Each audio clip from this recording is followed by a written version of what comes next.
What's up, people? This is the Believe in Saints podcast, and I am Mario Jerez, Spanish play-by-play voice of the Saints, former Spanish play-by-play voice of LSU football, native New Orleanian, member of the Saints Hall of Fame Media Selection Committee. She is my co-host, Erin Summers, seasoned reporter and analyst covering the Saints and the NFL as a whole. Got a very exciting show for you here today. The NFL schedule is Mhm. out, Erin. We will react to that. We will Yep. break that down, give both of our takes. We'll give kind of our initial reaction to the Saints schedule, which games stand out, which games are we looking forward to the most. We'll also have a ranking segment where we'll talk about our toughest and easiest stretches of the season and our opinions, go through some interesting matchups. And then towards the end, we'll have our daily, weekly, whatever you want to call it, social media segment, which will be easy today, Aaron, because we'll just break down our favorite Mhm. schedule release videos. And there were a lot of good ones, which I'm very excited to talk about. Yeah. But before any of that, good to see you again, Aaron. How are you this morning?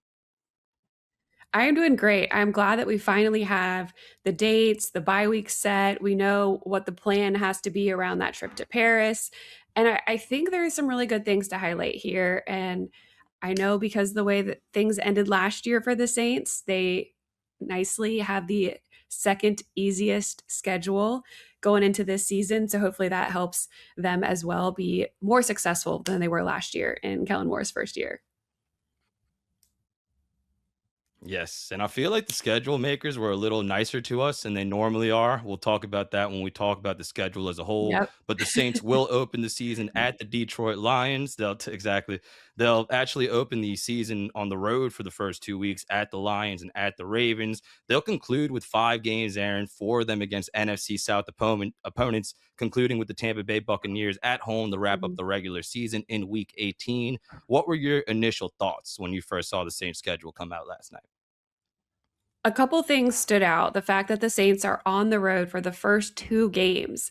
That hasn't happened since 2014, and the first game usually has been at home over the last 3 seasons. So it's gonna be a little bit different for Saints fans. They're gonna have to wait 2 weeks before they see the Saints at home in the Superdome, and it is gonna be against the Las Vegas Raiders. It's gonna be an interesting matchup there, and I'm sure a lot of people are gonna be excited to see who the quarterback is for the Raiders at that point in the season, if it is going to be the number one overall pick, Fernando Mendoza, or if it's going to be Kirk Cousins. That is definitely something to watch. But the way that the season starts, the Saints are going to be tested right out of the gate. And I think it's going to be good for them because I know Tyler Shuck is wanting to continue the momentum he built last season.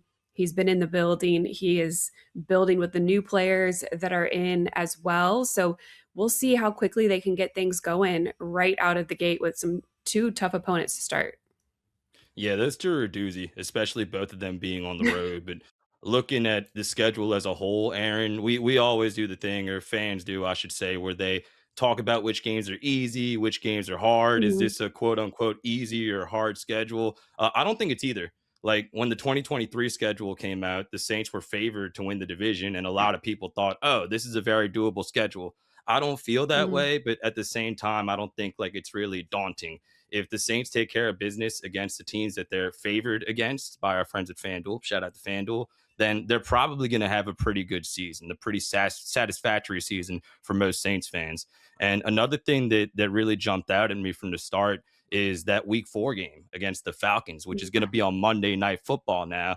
And technically, the 20-year anniversary of the Gleason block and that first Falcons game would be Week 3. For me, this Mhm. is close enough, and you know how they're Yeah. going to market that game. And I love, Aaron, that the NFL is kind of making that a big deal. Like we know that's a special date for all Saints fans. They all remember where they were Mhm. that day. But it's also, I think, one of the great moments in NFL history, not just Saints history. So I really like that the league is kind of giving that game, that rivalry, its proper respect. And that's a game I'm really looking forward to calling Monday Night Football finally back in the Superdome. It's gonna be nice to be back on prime time, and I guess you could say that the Paris game is going to be a nationally broadcast game, so you're gonna have that time slot to yourself at 8:30 in the morning, of course, on Sunday, but that Monday Night Football game is gonna be so fun to be in the dome. There's gonna be a lot of, I'm sure, fanfare around what that game was 20 years ago plus 1 month because they didn't give it to us quite at the right date, but I heard the Falcons didn't necessarily want it to be week 3. They didn't want it to be right there in that moment, but it's going to be the same as you mentioned. You're going to bring it up. You're going to show the blocked punt. You're going to do all of those things and make such a fun event of that Monday Night Football game. I think it's going to be a really fun week for the city, and the fact that you're back in prime time is huge. And it just shows that the league is respecting what this team is building and what they're doing. I think it's going to be a fun kickoff to the NFC South as well. It's the first opponent that you're going to see from the division there, and then you got some time off before you see the other opponents again late in the season. I think that is something that you look at as well, because those games down the stretch, I feel like you're always duking it out towards the end of the season with these NFC South opponents because nobody wants to run away with the division. So you have, as you mentioned, 4 of your last 5 games against division opponents. Those games could really mean a lot. That's a great observation, Aaron, because if the Saints get off to a somewhat bad start, you can maybe make up some ground in those last Mhm. 5 games, get yourself back into the division race when you're expecting it to be not the best division in the world again, right? That being said, the Yeah. early games I think matter a lot because if you're able to get off to a good start, then you ride that momentum and then you have a little bit of leeway towards the end of the season. But as you mentioned, those first 2 games are going to be a doozy. You're talking about 2 star quarterbacks in Jared Goff and Lamar Jackson. You're talking about 2 very physical defenses, somewhat new with their new defensive coordinators, but 2 really good, really solid defenses, 2 raucous crowds. That's going to be a big test for the Saints early on before they come home for that 3 game stretch. When you start against the Lions, who missed the playoffs last year, I'm sure they are going to want to make a statement to kick off the season this year. And you're going to see a former Saints coach in Dan Campbell. Kellen Moore is going back to the place that drafted him, or they didn't draft him, they signed him. He was undrafted, but he spent the first 3 years of his football career there. And I think it's going to bring up some memories for him as well. And I'm sure he's going to want to go and, in same regard as the Lions wanting to make a statement with the first game of the season, he's going to want to walk away with a win with his new quarterback. And the second year starting off with a bang. It's going to be a fun game. You mentioned the physicality there. The Saints better be ready for it, and it's going to be an intense one. Being on the road and then following it up with the Ravens in Baltimore, Lamar Jackson. The defense is going to be tested early, and that was a big issue, was the Saints against the run. They really hammered that in towards the end of the season. They got better in that regard. So what are you going to do against a mobile quarterback and somebody like Lamar Jackson that can do everything? Yeah, big test early on, really for both sides of the football. And I think that if they start 0-2, it's not the end of the world. You have a 3 game home stretch, you can make up some ground.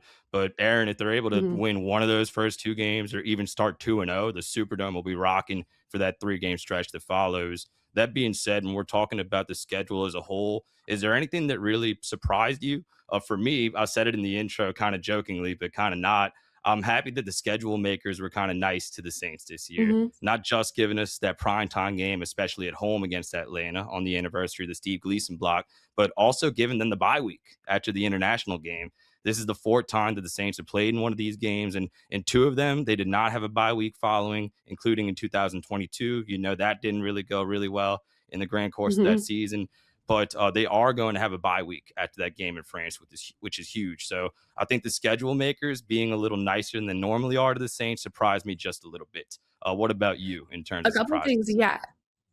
yeah. I always look at those games that are on the road at cold weather cities as well. So you're going to be at Detroit, at Baltimore early, obviously indoors there in Detroit. Then you're going to have the game at the Giants right before you head to Paris. So it shouldn't be too bad weather wise there at that point in the season, because that's going to be mid October. And then I think the Saints will probably head to Paris from there and then take that week to get acclimated there in France, be ready to go for that game against the Steelers, not the Browns, in Paris on October 25th. And then, yeah, you mentioned the bye week. And the teams do get an option to take a bye week after an international game, after a long travel. trip. I mean, gosh, people are going to Australia this year. It's crazy. But you sometimes don't want to take it because it's too early in the season and you want your bye to line up, mid-season, give you some momentum, some opportunity to rest, and then coming out of the bye into the second half of the season. But I think right there, week 8 makes a lot of sense for them to go ahead and take it there. And then the stretch after the bye, you got Cleveland to start at home. I think that's favorable as well. So you could kind of get a win there coming out of the bye. And then that's when you see your next division opponent in the Panthers in the Dome. So you think you have an opportunity to come out of the bye and string together some wins before you have at Chicago. Week 11 might be a little dicey there, might be a little cold, but not too bad. But that's going to be another big game to watch because the Bears have been a formidable opponent now for a couple of years. They're definitely putting together some good football, and then you get to see an old friend in Dennis Allen. Yeah, that's one I definitely have circled on my schedule. And you bring up a good point. They do kind of have some tough cold weather games towards the end of the season. And when we talk about the toughest stretches of the season, Aaron, the easiest answer is the first 2 games, which we discussed. Those are going to be Mhm. very difficult. But then they have another stretch from weeks 11 through week 15 that are a real doozy. In 4 of those 5 games, they're going to be on the road against the Bears, the Yep. Bengals, the Panthers, and the Bucks. And then your lone home game in that stretch is against the Green Bay Packers, which will not be an easy game. But hopefully by then, Aaron, the team's a little bit more mature. They would have been through some adversity, and they're not going to stay too high during that stretch or too low. But apart from the first 2 games, that stretch really stood out to me in terms of being difficult. What do you think in terms of the toughest stretches of this season? No, I agree. You're getting tested early, and we've talked about that. That week 13 matchup against Green Bay will be, I think, the Saints' toughest home game. And I'm sure at that point, people are going to be wanting to get out of Green Bay and the cold, and they'll probably come down here and try to make a trip of it, as a lot of Northerners try to do at that point in the year and enjoy the New Orleans weather. And we'll see how many cheeseheads come out for that one, but hopefully we hold on to some tickets here this year instead of giving them to the opponent and fill out the dome the way that we should. The game that I think is going to be really interesting there is the one in Cincinnati week 12, because we haven't seen played there since 2018. So now you have Joe Burrow, Jamar Chase, obviously Chase from Rummel, both of those guys, LSU, won a national championship here. They're going to have a following. Tons of fans here in the area still follow Burrow. So I think the Saints fans will travel to that game. And I think it's going to be really fun matchup to watch with Tyler Shuck going up against Joe Burrow. But I think it's going to be a good opportunity for Saints fans to circle another trip if they don't get out to Paris. Yeah, that's going to be an intriguing game, and that one's always a lot of fun for me, Aaron, because I actually was the Spanish broadcaster, the play-by-play for LSU that season, 2019, Joe Burrow, Jamar Chase. So my heart is always a little bit Mhm. confused, but I'll be pulling for the Saints, and they're going to bring a big contingent, like you said. So in terms of the most intriguing games on the schedule, I feel like I'm talking a lot here, so I'll let you have the floor for this one. In terms of the most intriguing, the most interesting games, in the opinion of Erin Summers, what stands out to you on the schedule? I am really excited about the week 6 game against the Giants. And I know the Giants haven't done extremely well, but people have been talking about, if you redrafted the 2025 draft, would Tyler Shuck go above Jackson Dart? So now you're going to have an opportunity to see both of those players drafted 25 spots apart, from Shuck at 40 and then Dart at 26. I think my math is that 25 and 40, so not 25 picks apart, 15, right? Math. But they're going to be able Yep. to yeah, they're going to be able to go toe to toe there. I think that's going to be a fun matchup to watch, just to see, because I'm sure both of them like want to be able to say, "Well, I beat him head to head there." And then you have the game in Paris, so I think that's another matchup that's going to be really fun to watch. It's going to be interesting. There's a few things to watch, and it's going to be who are the starting quarterbacks, because the Steelers currently is Mason Rudolph, but what if it's Aaron Rodgers at that point in the season? That's going to be an intriguing matchup for sure. You have new blood against old blood. They got a new coach as well. So what is Mike McCarthy going to do now as you don't have Mike Tomlin there? So there's a lot of new coaches you're facing, a lot of young quarterbacks. The Vegas match, I know I'm just talking about all of the games here, but the Vegas matchup, you're seeing Clint Kubiak as the head coach. So there's some ties back and forth between a lot of these opponents that there's really intriguing matchups across the board. Yeah, a lot of these teams with new coaches are really intriguing. And when you play teams like that, you mentioned the Raiders with Kubiak, you hope the Saints are a little bit more there as a team and have that continuity because it's Kellen Moore's second Mhm. season. And to that same point, Aaron, when I look at the most intriguing games on the schedule for me, the Week 11 game at Chicago really sticks out for me. There's been a little bit of drama, concerning, I don't want to say drama, but conversations, Mhm. about him and Alvin Kamara and that whole situation. And they beat the Saints last year. He did a little post game thing talking about, oh, sometimes you need to go somewhere you're wanted, which I wasn't crazy about. But a little bit of revenge factor, I think, there for Kellen Moore. He's going to want to show that in his second season, my offense can beat that guy's defense, and that's going to make this fan base happy, right? And as it sits right Mhm. now, the day of the NFL schedule release, nobody's expecting the Saints to win that game. Caleb Williams, the season they had last year, that Yeah. game being on the road, the Saints will definitely be underdogs. But I think it's really intriguing because it's an opportunity for a real statement game for New Orleans on the road. Yeah. There are a couple games where they could really make a name for themselves. That Vegas matchup, it's not only Kubiak, it's Janoko, who's the offensive coordinator now. He was the old quarterback coach here. Rick Dennison's on offensive line coach. Joe Woods, the former defensive coordinator, is the defensive backs coach there. So there's going to be a lot of familiarity in that game. Yes, it's a new scheme defensively. Offensively, I think we're going to see even more tweaks to what Kellen Moore does with the players on the team. But you know how some of these players, their tendencies, what they like to do when you have a former coach there that spent at least a year working very closely with a lot of these players. Before we move on the schedule here, Aaron, let's talk a little bit more about that international game versus the Pittsburgh Steelers. Mike McCarthy has some ties to the Saints. Mhm. That'll be interesting. The Aaron Rodgers thing is really interesting to me because those guys did not get Yeah. along very well at all their last season in Green Bay. So are they really just going to let bygones be bygones, go back to working together and be the same Mike McCarthy and Aaron Rodgers of old?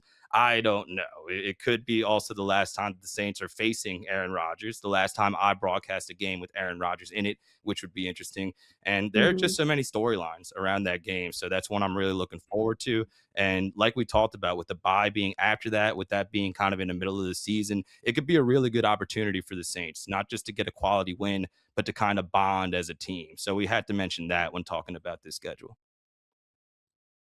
Yeah, and I think that's something that's going to be key for this team is how quickly they come together, because there are so many new pieces with the recent draft class, the players that you brought in free agency. So how quickly can they mesh against some tough opponents to start the season?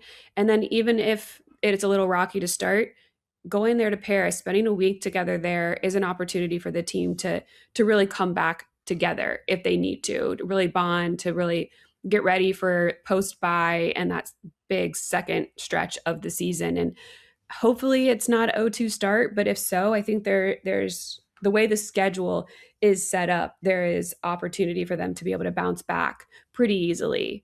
And I can't wait to see what the Saints fans do, because I think they're going to come out in droves. I've talked to so many people that are planning to go to Paris, and usually with these international games, you have the different jerseys in the stands from every single team, like the random players, and why is this person in the stadium caring about these two teams? And it is just a trip, but I really think we're going to see the most fans from one team at an international game than we have yet with any of these games, with when the Saints fans show up in Paris. And those are the fans that are making the trip too over there. I feel like a lot of people are gonna cheer for the Saints just because of New Orleans. There's so much Yeah, European yeah, yeah. flavor in this city. I mean, our logo is literally one of the major emblems on their country's flag, right? In the Florida League. Mhm. So I feel like a lot of French people will be cheering for the Saints. And it's clear, Aaron, you know about the marketing effort that they made over there. They want to play future games there. This is a situation Mhm. where it's not just going to be a one-off. I think the Saints are going to try to become Paris's team in a similar fashion how the Jaguars were London's teams for a few years there. And they're hoping this goes well. They're hoping they get the victory, obviously, but something tells me that this will not be the last Saints game in France. No, not at all. The fan base there in Paris and then in France in general has really come together and supported that relationship between the Saints. And we've seen Mrs. Benson go over there, Talia Fuaga, Tyler Shuck made a trip, Demario Davis made a trip last year. And I was told that Tyler Shuck and Talia Fuaga stayed over an hour after their appearance at a local bar, at a pub, having drinks with the local guys there that had showed up to make sure they signed everything that was brought. And I think that that's so cool. That just shows you the interest that that fan base in France has and the relationship that's already developed between your starting quarterback and then one of your staples on the line. I love that. I agree with you. I love the curiosity, especially out of the young Mhm. quarterback and young players overall, because traveling goes a long way. You know, you've been around the Mhm. block. You went to North Carolina for college. You've been blessed and been able to see a lot of great things. Like stuff like that for me goes a very long way. It shows that Tyler Shuck is open minded, and I really like that. And speaking of Tyler Shuck, Aaron, as we talk about a couple of early storylines that we're tracking here now that we know the schedule is out, it's not a good thing that those first two games are on the road against such good teams in terms of the Saints having a chance to win, but it's also a really good measuring stick, not just for the team, but for Tyler Shuck in particular. I'm going to be watching him closely those first two games, and not just his production, his composure. How does he react after a mistake? How does he handle the success that he had towards the end of last year? And you know Mhm. how we talk about this second year for a lot of these quarterbacks, right? A lot of them, I think CJ Stroud is the most recent example, will play so well as a rookie, kind of seems like they have nothing to lose, but then they get to their second year and falter a little bit. I'm really curious to see how Tyler Shuck looks out the gates, especially against those two opponents, and especially those games being on the road. This is where Tyler Shuck's maturity and his age come into play in a huge way. His journey in college, he played in multiple different offenses, dealt with multiple different coaches, multiple different teams. He had to assimilate to multiple different locker rooms. He had to deal with multiple injuries. He has faced so much adversity in his career already that I don't think if things don't go well to start the season, it's going to throw him off at all. And we saw situations last year where he did throw a pick, but then he bounced right back. He drove the team down the field, scored, and he win the game. So he's faced adversity in his collegiate career. He has had it to start his season, not starting or playing in the first half of the season to then take over the team with the roster that he had and to be able to play through some difficult circumstances and have success. I'm not worried about his ability to mentally stay in the game, but factors do happen throughout a season that you don't have control of, and that is injuries that could pop up.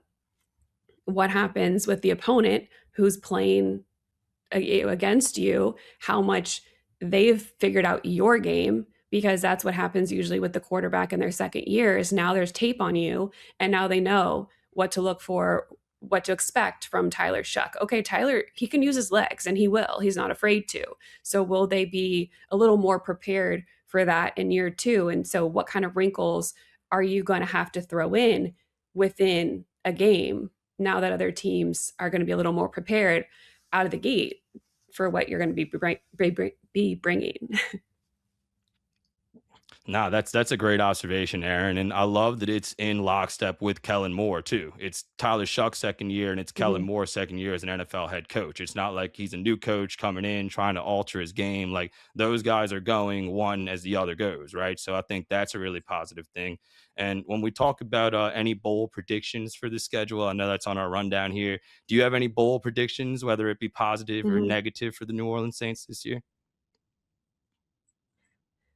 So I haven't seen anywhere where the Saints are picked to win the NFC South. I, th- I think there's a good possibility for them to do so. The number that I've seen is 7.5 over under win total. I'm going to go ahead and say they win over that. So I'm looking at least 8 games here for the Saints. They were 6-11 last year. It's going to be tough, but I think they can do it. Yeah, I think 8 wins would be a pretty good season. That might win you the division. And like you said, that kind of goes with the Hmm. progress. They improved last season from 2024. That would be at least tacking on 3 more wins to this year's total. And I'll do you one better, Aaron. I think I'm maybe even a little bit more optimistic because we've talked on this show a lot about those first 2 games. Even in a world where the Saints lose to Detroit and they lose to Baltimore on the road to open the season, I still think they're set up pretty good to start 4-2, if not better, because you could lose those first 2 games, but then if you come home in 3 games that you're going to be favored in against Las Vegas, against Atlanta, against Minnesota, you're at 3-2, you're over 500, and you have some Hmm. momentum going into that game at New York. Obviously, if you're able to start 1-1, that gives you a little bit more leeway. But a 4-2 start going into that Paris game, I think, would be huge. And looking at the schedule, looking at the Saints' progress this all season, I think it's something that is very possible. Yeah, I like it. Why not? I think that if they can start that solid, then the end of the season they could really string together some wins, and then we're seeing easily over that 8 win total. Yep, could be. Let's see how they start. Not going to be easy in those first 2 games on the road. All right, let's talk NFL schedule release. Aaron, I know you were glued to Twitter last night, X, whatever you call it. You're going to be my Hmm. co host. You should know. I still call it Twitter. I just do. It's just a force of habit. But Fine. you had some really good ones. The Chargers obviously did their thing again, although I'm not the biggest Halo or video game person, but I still understood all the references. I loved what the Titans did with their Hmm. schedule release video. You know, the interviewing random people on the streets can be Yeah. pretty hit or miss, but they nailed it. They did a great job with finding people that look like other teams' players. That one was really good. And this might be a little controversial here, Aaron. I might have to duck a little bit as I say this, but I really like the Falcons' schedule release. The ode to the old this is Sports Center commercials.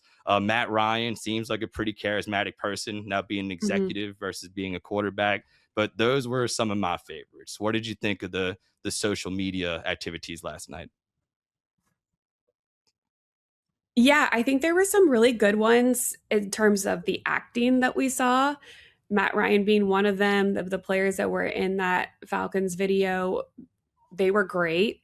Um, Rome Adunze as Bob Ross was perfect. I thought that was really funny. If you're familiar with that old program, that was the Bears schedule release video. Then the Raiders and the Step Brothers thing with Kirk Cousins and Mendoza, knowing the dynamic between Cousins and Michael Penix previously with the Falcons, I wouldn't have ever pictured that happening because, yeah, Kirk Cousins is in there as the quote unquote starter, right? And then Mendoza might usurp him pretty quickly, but they looked like they were having a great time. And it was so funny. I really liked that one as well. And I think that the Chargers and the Raiders ended up having the most views of any of the social media videos overall.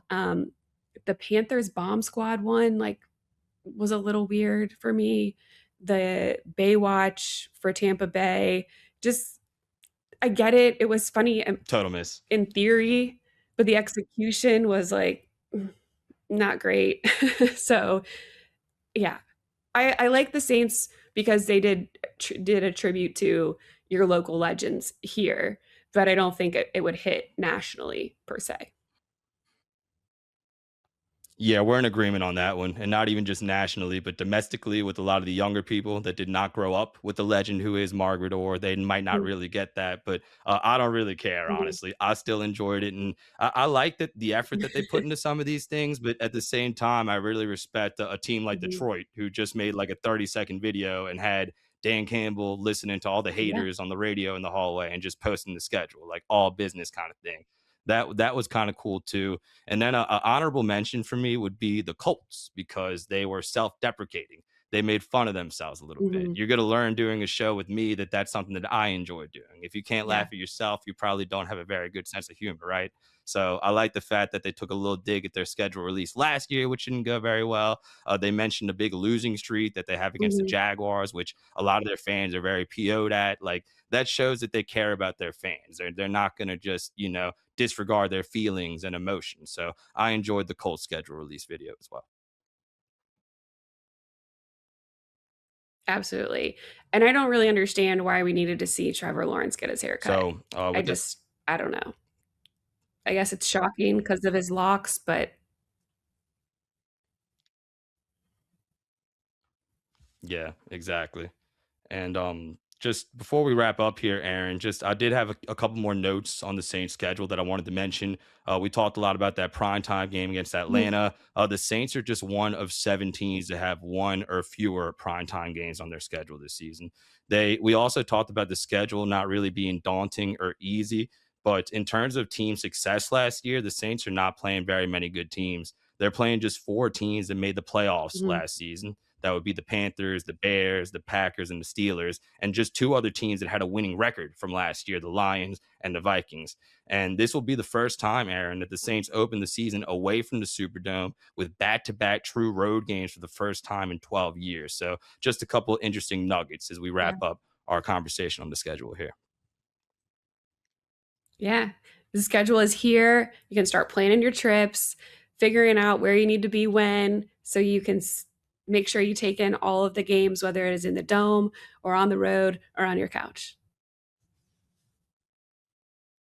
Exactly. Well said. And some of those are the most fun watching from your couch. Any final thoughts as we wrap up the episode here, Aaron? Like I said, I don't think the schedule is very easy, very daunting, but I'm happy it's here. And I'm happy that we'll have OTAs soon. Then we'll have training camp. And then we're talking about actual games on this program. So happy with Mhm. the progression of the calendar. Absolutely. It's nice to not have really long travel trips for the Saints. They don't have any of those West Coast games away. The Cardinals are home and Vegas is at home, so that helps in the terms of travel. Obviously, Paris is going to be one, but it's I think positioned very well on the schedule. So that is really something that usually doesn't benefit the Saints. Usually they're one of the teams that is traveling all over the country multiple times, and that's not the case this year. So I think that's another thing that's going to help them be set up, at least health wise, rest wise, for success. So the Saints schedule is out. The NFL schedule is formally out for every single team. New Orleans opens the season at Detroit and at Baltimore. They wrap up the season with 4 games in 5 matchups against NFC South opponents, and they conclude the season at home against the Tampa Bay Buccaneers. We'll have more Saints thoughts, news, items next week when we'll be back for another episode. I appreciate everybody listening here today. Please don't forget to hit subscribe, leave us a 5-star rating, write a review. Shout out to those of you who have already left reviews. We appreciate you very much. You can find us wherever you get your podcasts: Apple Podcasts, Spotify, Amazon Music, now on YouTube. Shout out to Aaron for all of her work on the video production, doing a really good job. And we will talk to you guys soon. For Erin Summers, I am Mario Jerez. Thank you for listening. Thank you for watching. Believe in Saints. Who dat?